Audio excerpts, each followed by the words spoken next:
최근에 정부에서는 4차 산업혁명이란 새로운 산업의 흐름을 통해 갖고 위기 탈출을 노리고 있다고 말씀드릴 수가 있겠습니다. 그 부분의 중심은 바로 ICT를 중심으로 하는 저희들의 제조업의 강국에 있는 위치하고, 또한 지속적인 높은 R&D 투자율을 통해 갖고, 또한 높은 인력 수준을 바탕으로 해서 이런 새로운 산업의 물결이 바로 우리에게는 기회 요소로 작용할 수 있다고 말씀드릴 수가 있겠습니다. 2018년 기준에 국가해양수산부 예산은 약 6,145억 정도입니다. 이 많은 돈들이 과연 어떻게 투자되고 어떤 부분에서 우리한테 나타나고 있는지, 이 부분에 대한 평가를 좀 내리고자 합니다. 지금까지 해양수산부에서는 R&D 투자를 통해서 많은 성과를 거둬왔는 것이 사실입니다. 정리를 통해 갖고 간단하게 이 부분을 좀 설명을 드리고 싶은데요. 대항에서는 심해저 강구 자원을 통해 갖고 해양의 자원을 선점하고 또 해양 경제 영토를 확대하는 부분에 이바지해 왔었습니다. 또한 관련돼 있는 심해 탐사의 부분에 장비에 대한 핵심 원천 기술을 확보하고 상용화를 추진해 왔었고요. 또한 바닷속에 있는 생물 자원을 이용해서 수소 에너지와 같은 에너지 자원을 생산할 수 있는 기반을 확보했었고, 또한 신재생 에너지를 통해 갖고 전력 수급에도 기여왔다고 말씀드릴 수가 있겠습니다. 세계 수산 무역이라는 것은 굉장히 발전을 하고 있습니다. 약 400조 정도까지 이렇게 발전을 하면서 우리나라도 이 속에 포함이 되어져 있는데요. 수산물 수출이라는 것이 현재는 우리나라가 23위를 하고 있습니다. 전 세계 한 67개국 국가 중에 23등을 하고 있는데, 물론 1등은 중국이고 2등은 노르웨이입니다. 우리가 잘 알고 있듯이.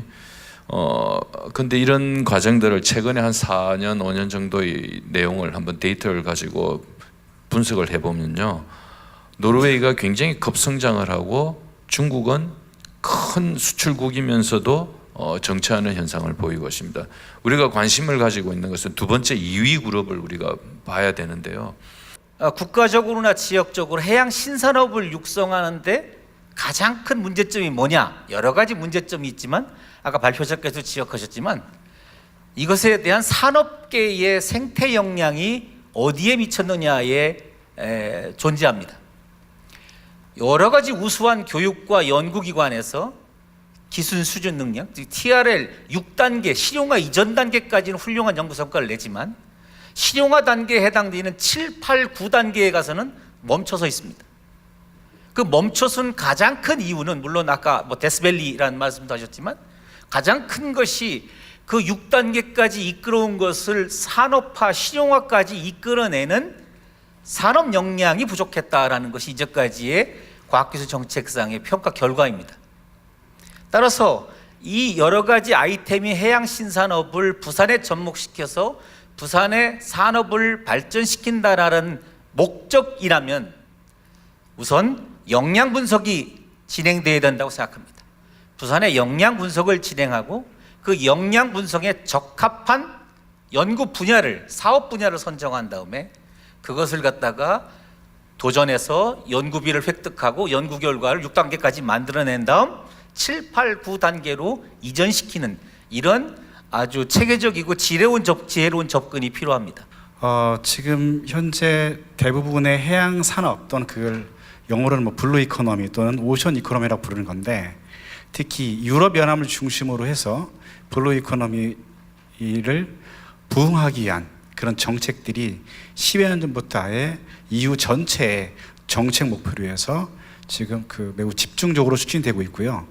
그걸 실현하기 위한 핵심적인 수단으로서 과학기술을 예로 들고 있습니다. 그래서 과학기술을 분류할 때 거기는 크게 정책상으로는 이미 기존 산업을 더 지원하고 보완하는 형태의 과학기술, 그리고 새로 떠오르는 그런 산업 분야에 대한 과학기술, 흔히 얘기하는 해양 신산업이라 부르기도 하는 건데요. 그래서 EU가 주목하고 있는 해양 신산업은 주로 바이오 이코노미 쪽, 해양 쪽에, 그 다음에 해양 쪽의 재생에너지, 그 다음에 해양에서의 광물자원 채취, 그리고 최근에 추가되고 있는 게 바로 또 방위산업도 추가되고 있습니다. 그게 이제 해양이 각 지역에 본다면은 해양 어떤 해군에 관련된 역량이나 쉽빌딩, 그러니까 건조산업 또는 해양과 해군을 지원하기 위한 그런 지원 산업들이 또 중요한 어떤 지역 차원에서는 중요한 산업이라고 보고 있기 때문에 그 새로운 형태의 산업을 보고 있고요. 그러면 이게 과연 우리나라에 적합한 방식이냐? 그건 또 다를 수 있습니다. 그래서 그 EU는 현재 전체 그 EU 전체 GDP의 약 4%가 해양 경제가 기여하는 부분이라고 보고 있습니다. 그래서 이걸 더 늘리기 위해서 지금 노력을 하고 있고요. 해양 수산만 얘기하다 보면 부산이 또 R&D 비용이 작을 것 같지만 또 조선과 또 여러 물류를 합하면 또 큰 부분도 사실이고요. 지금 하나 예를 들어서 하나 설명을 드리면 베트남, 러시아가 그럼 과연 왜 수산 관련해서 이렇게 막 치고 올라오느냐. 결국 처음에는 기름이나 가스에 집중을 했다가 두 번째는 이제 임업으로 갔습니다. 나무 목재를 베가지고 수출하는, 특히나 동남아시아 같은 경우는 목재가 굉장히 많기 때문에 말레이시아, 인도네시아, 베트남이 목재를 수출하는 데 집중을 했죠. 그렇지만 이제 CO2 규제 때문에 목재를 벌목하는 것이 이제 제한이 들어가고, 그러면서 눈을 돌린 게 결국은 수산으로 돌리게 시작이 됐습니다. 그래서 베트남도 굉장히 지금 수산에 열을 올리고 있고, 러시아 같은 경우는 이제 배가 지어진 지 한 30년 정도 넘었어요. 그래서 지금 러시아에서 이제 저희 쪽에 요청하는 거는 뭐냐면 배를 좀 짓는 기술을 좀 전수를 해달라. 특히 냉장 기술입니다. 그러니까 배를 뭐 연비가 좋은 배를 지어달라 이게 아니라 냉동 기술이 우수한 제품을 좀 달라. 왜 그러냐면 러시아에서 좋은 생선을 잡아가지고 한국이든 일본에 수출하면 냉장 기술이 없어가지고 고기가 그 값이 한 20% 30%밖에 못 받는 거죠. 그래서 러시아에서는 지금 현재 그런 선박을 지금 냉동 기술이 굉장히 우수한 선박으로 지금 바꾸려고 하고 있고요. 베트남 같은 경우도 지금 목선이 한 10,000척 정도 됩니다. 근데 그 목선 10,000척을 지금 알루미늄이라든지 FRP로 지금 전환시키려고 하고 있습니다. 그래서 왜 제가 이 말씀을 드리냐면 결국 두 번째나 첫 번째 신기술이나 이런 부분들이 이제는 한국에 머물러서는 더 이상 우리가 사업적인 영역에서 굉장히 범위가 좁다. 그렇지만 눈을 과거에 우리가 돌리지 않았던 베트남이라든지 말레이시아라든지 인도네시아라든지 러시아로 돌리게 되면 시장은 굉장히 크다. 사실 러시아나 베트남이나 지금 어선에 대해서 새로 개발하려는 수요가 굉장히 많습니다. 그리고 우리나라도 사실은 지금 어선이 노후화가 돼서 연근의 어선에 대해서 국가에서 좀 새롭게 좀 개발을 해보자 하고 있는데, 사실 그런 연구를 이제 실증하고 실현하는 데에서는 항상 중심이 되는 게 이제 저희가 부산을 거론을 하고 있습니다.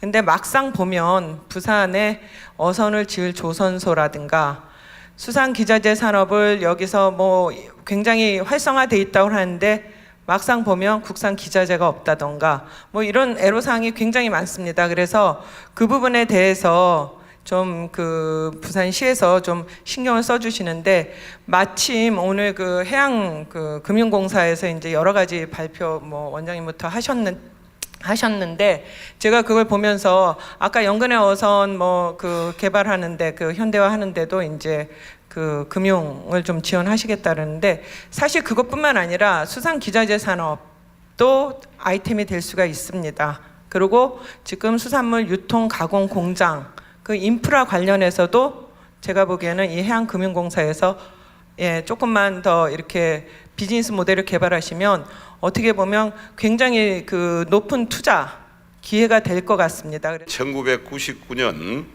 신한일업 협정 이후 이제트가 선포가 되고 좁아진 이 의장 안에서 삼국, 중국, 일본, 한국 어선이 같은 의장에서 조업을 하고 있는 그런 실정입니다. 큰 틀에서 우리 수산은 또 1차 산업의 탄탄한 기반이 우리 성장 발전 유지가 가능할 것이고, 또 2차, 3차 산업의 후방 산업이 발전이 필요하다고 생각합니다. 또 이 1차 산업이 모델인 우리 잡는 업, 이게 부산에 공동어 시장이 큰 역할을 해오고 있습니다. 전체 생산량의 20.7%를 이렇게 지금 현재 생산하고 있고, 고등어는 고등어 생산량의 90%를 부산 공동어 시장에서 이렇게 판매가 되고 있습니다. 그래서 요즘 최근에 공동어 시장 현대화 산업과 관련하여 또 현대화가 산업 육성 정책과 같은 정부의 역할이 대두되는 만큼 우리 수산업은 국민의 식량을 책임지는 필수 1차 산업을 인식을 하면서 어떤 그 유통의 구조라든지 여러 가지를 개선시킬 수 있는 지금 공동어 시장 현대화가 추진이 되고 있습니다.